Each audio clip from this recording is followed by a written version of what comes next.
હારીજ તાલુકાના સરવાળ ગામે ભારતીય પુરાતત્વ સર્વેક્ષણ સંશોધન શાખા દ્વારા હડપ્પા સંસ્કૃતિનો ઇતિહાસ અને વડનગર ખાતે મળેલા પ્રાચીન સંસ્કૃતિના ઇતિહાસના અવશેષોને લઈને સરવાળ ગામે એક નજીકના ખેતી પ્લોટમાં પુરાતત્વ વિભાગ દ્વારા સંશોધન હાથ ધરવાની શરૂઆત શનિવારના રોજથી શરૂ કરવામાં આવી, જ્યાં 6 માસ સુધી ભારતીય પુરાતત્વ વિભાગે સરવાળ ગામે ધામા નાખ્યા છે। પુરાતત્વ વિભાગ દ્વારા મળતી માહિતી મુજબ ભારતીય પુરાતત્વ સંશોધન ટીમ દ્વારા હારીજ તાલુકાના સરવાળી ગામે 1080માં ગામ નજીક એક ટેબા ખેતી પ્લોટમાં પ્રાચીન અવશેષોના સંશોધન માટે સર્વે કરવામાં આવ્યો, પણ કોઈ કારણોસર આજ દિન સુધી કોઈ હિલચાલ કરવામાં આવી ન હતી। ત્યારે છેલ્લા 15 વર્ષથી વડનગર ખાતે સંશોધન શરૂ કરવામાં આવતા 2750 વર્ષ જૂના ઇતિહાસના અવશેષો મળી આવ્યા હતા, જ્યારે હડપ્પા સંસ્કૃતિનો ઇતિહાસ 3400 વર્ષ જૂનો છે। તો વચગાળા સમયનો ઇતિહાસ લગભગ 600 વર્ષના સમયમાં કયા લોકોએ વસવાટ કર્યો છે તે ઇતિહાસ અને તેના અવશેષો મેળવવામાં પુરાતત્વનું ખાતું મથામણ કરી રહ્યું છે। ત્યારે 1980ના વર્ષમાં સર્વે થયેલા સરવાળ ગામના ખેતી પ્લોટમાં ખોદકામ કરવા પુરાતત્વ વિભાગે શનિવારના રોજ મુહૂર્ત કરવામાં આવ્યું। ભારતીય પુરાતત્વ સંશોધનના મુખ્ય વડા ડોક્ટર અભિજીત આંબેકર અને સાઇડ સુપરવાઇઝરની ટીમ સરવાળ ગામે દિનેશજી ધનાજી ઠાકોરના ખેતી પ્લોટમાં આવી પહોંચી હતી અને જમીન ખોદકામની માપણી હાથ ધરવામાં આવી હતી।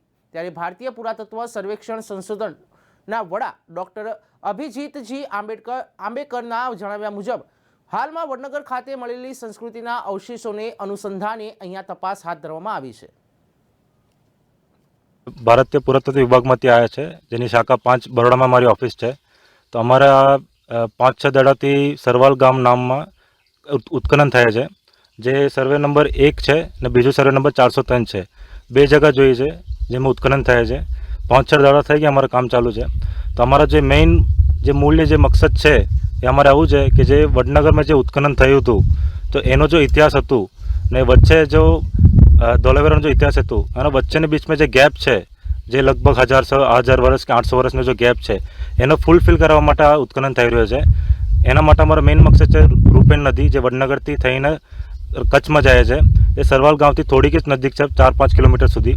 તો એના તળિયે અમે જોઈએ છે કે ભાઈ જે માઉન્ટ છે યા જે સાઇટ છે એમાંથી જે નીકળે વસ્તુઓ એનાથી સંશોધન કરીને અમારે એ ખોજવાનું છે કે જે વચ્ચેનો જો 1000 વર્ષ કે 800 વર્ષનો જો ગેપ છે એમાં લોકો કઈ ગયા હતા અને કઈ રહ્યા હતા, એના માટે ઉત્ખનન થાય છે ને આગળ એના ઉપર સંશોધન બી થશે। એક સમય અગાઉ પ્રધાનમંત્રી નરેન્દ્ર મોદીના વતન વડનગરની અંદર જે પુરાતન તત્વો દ્વારા તપાસ કરવામાં આવી હતી, જ્યાં પુરા લગભગ 2527 વર્ષ જૂનો ઇતિહાસ મળ્યો હતો। ત્યારબાદ હારીજ તાલુકાની અંદર જે સરવાળ ગામ છે, હારીજથી 5 કિલોમીટર દૂર આવે છે, તે ગામની અંદર રેવન્યુ સર્વે નંબર 1 અને રેવન્યુ સર્વે નંબર 300 છે, જેની અંદર પણ આવા કંઈક હોવ તેવું સંભાવના મળી રહી છે, જેના કારણે પુરાતન વિભાગ તપાસ દ્વારા 1 અઠવાડિયાથી તપાસ કરી છે અને અહીંયા ખોદકામ ચાલુ કરી રહ્યું છે। ત્યાં પણ રૂપેણ નજીક આવે છે અને અહીંયા પણ રૂપેણ નજીક આવેલા હોવાના કારણે અહીંયા શોધખોળ કામ ચાલુ કરી રહ્યા છે। વિનોદ ઠાકર, પાટણ, હારીજ।